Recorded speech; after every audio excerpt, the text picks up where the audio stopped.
मित्रों, आज high power purchase committee की हमारी हमारी मीटिंग हुई है और उस मीटिंग में 23 एजेंडाज थे। कुछ 4-5 एजेंडाज ऐसे हैं जो अगली मीटिंग के लिए डेफर किए गए हैं या रद्द किए गए हैं। बाकी जो 18 एजेंडे जिनकी परचेज की है, लगभग 1000 करोड़ रुपए का उसमें सामान आज खरीद के जो टेंडर्स हैं वो फाइनल हुए हैं। मुख्य रूप से उसमें जैसे स्कूल के बच्चों की पुस्तकें, उसका टेंडर आज किया है 1 से लेकर के 8वीं तक। ऐसे ही जैमर्स, जेल के अंदर जो जैमर लगते हैं उन जैमर्स का एक टेंडर किया है। WCD में जो प्लेवे स्कूल्स बनेंगे उसके लिए स्कूलों के लिए उनकी चेयर्स हैं, बच्चों के लिए अलमीरा हैं, टेबल हैं। और वाटर फ्लो मीटर, गांव-गांव में जो पानी हम सप्लाई करते हैं उस पानी सप्लाई में कुल पानी गांव में कितना जा रहा है, ताकि जो शिकायतें हमें मिलती है पानी कम गया ज़्यादा गया उसको नापने के लिए वाटर फ्लो मीटर्स ये लिए गए हैं। इसी प्रकार ट्रांसफार्मर्स, पावर डिपार्टमेंट के ट्रांसफार्मर्स और केबल ये ली गई है।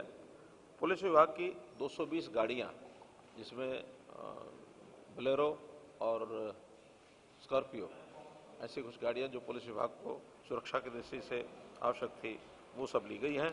तो मोटे रूप से प्रमुख एजेंडा जो है वो मैंने आपके सामने बताया। गाड़ियां सर कितनी? 220।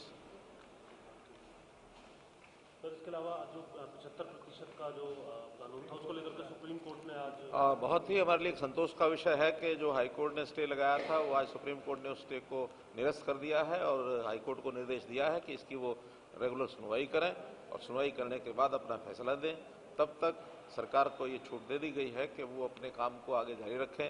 रजिस्ट्रेशन है इंडस्ट्री का, वो भी हम करेंगे और जो उसके लिए प्रोसेस तय करनी है वो सारी प्रोसेस तय करके और उद्योग में हमारा 75% का जो हम हरियाणा के युवाओं को नौकरी के लिए उनको कह सकते हैं वो रास्ता साफ होगा। पंजाब की सियासत में एक बयान सर चंद्रजीत सिंह चन्नी का आया, यूपी बिहार के लोगों के लिए डेरोगेटरी वर्ड्स उन्होंने भैया शब्द का इस्तेमाल किया है। क्या कहेंगे सर? आज प्रधानमंत्री की ओर से भी जवाब दिया गया कि गुरु रविदास भी वहीं से आते हैं और तमाम चीजें, आपका क्या कहेंगे?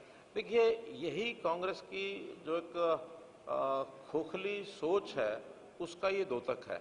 उनको कांग्रेस की विचारधारा में एक जो राष्ट्रीय विचार जो होना चाहिए था वो गायब हो गया है। अब वो बहुत छोटी छोटी सोच को लेकर के चलते हैं। राष्ट्रीय स्तर के ऊपर जैसी सोच बननी चाहिए कि सारा देश एक है और देश में सब प्रदेशों के लोग, उनके प्रति हमारा सम्मान रहना चाहिए।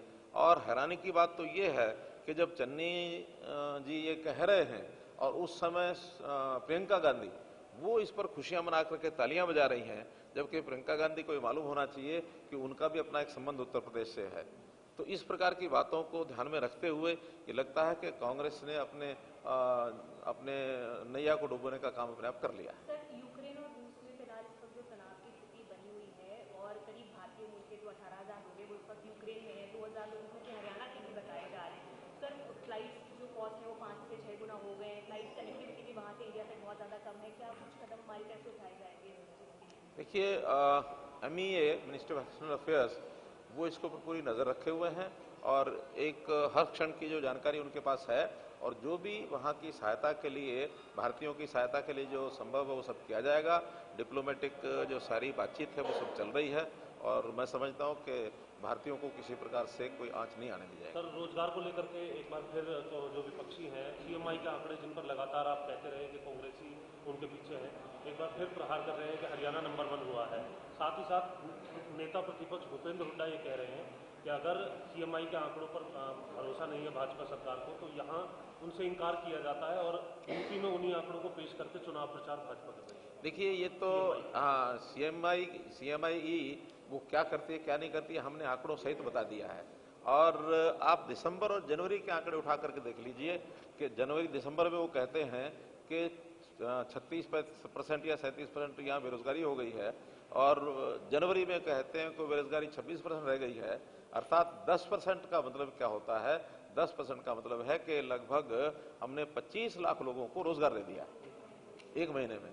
तो अगर ये आंकड़े सच होते तो ये 25 लाख रोजगार एक महीने में देना, 50 लाख एक महीने में हटाना, ये तो मैं समझता हूं कि भी जैसे मदारी का खेल होता है वैसा ये खेल करते हैं।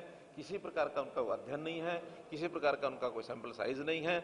हमने एग्जैक्ट डाटा हमारे पास परिवार पहचान पत्र के नाते से हम अथॉरिटी से कह सकते हैं कि किस परिवार में कौन व्यक्ति बेरोजगार है, किस गांव में कितने लोग बेरोजगार हैं, और उन बेरोजगारों को रोजगार देने के लिए हमारी एक प्लान बन गई है। उस प्लान में हमने परिवार पहचान पत्र के माध्यम से, उसमें मुख्यमंत्री अंत्योदय परिवार उत्थान योजना के माध्यम से, उसने हमने कौशल रोजगार के माध्यम से, हमारा स्टाफ सिलेक्शन कमीशन है, HPSC है, इन सब के माध्यम से हम रोजगार लगातार दे रहे हैं और आगे भी इस क्रम को जारी रखेंगे। इसलिए कांग्रेस इस विषय में क्या कहते हैं क्या नहीं कहते हैं, झूठ के कोई पैर नहीं होते हैं। इसलिए लगातार एक विषय पर, क्योंकि और मुद्दा उनके पास है नहीं, जब और कोई मुद्दा है नहीं तो झूठ के सहारे अपनी नैया को पार करना वो कभी नहीं होगी। मुख्यमंत्री जी, 8वीं में बोर्ड की परीक्षा को लेकर के क्या योजना है? कुछ संस्थाएं इसका विरोध भी कर रही है कि 2 साल तक 25 तारीख को हमने एक मीटिंग रखी है, उसमें निर्णय करेंगे। सर, आपने अपने प्रवास के कार्यक्रम तय किए हैं, मेवात आपका क्या है, आने वाले दिनों में आपके कार्यक्रम किस तरीके के कार्यक्रम रहने वाले जो आपके प्रवास के कार्यक्रम? देखिए, कोविड के दिनों में क्योंकि स्वाभाविक है प्रवास थोड़ा कम हुआ था और कुछ ये जो आंदोलन, किसान आंदोलन था उसके कारण भी, लेकिन अब बजट के तैयारी के नाते से सब जगह हम प्रवास कर रहे हैं और बजट के तुरंत सेशन के बाद प्रदेश में जैसा अभी तक का प्रवास की जो कमी है उसको पूरा करूंगा।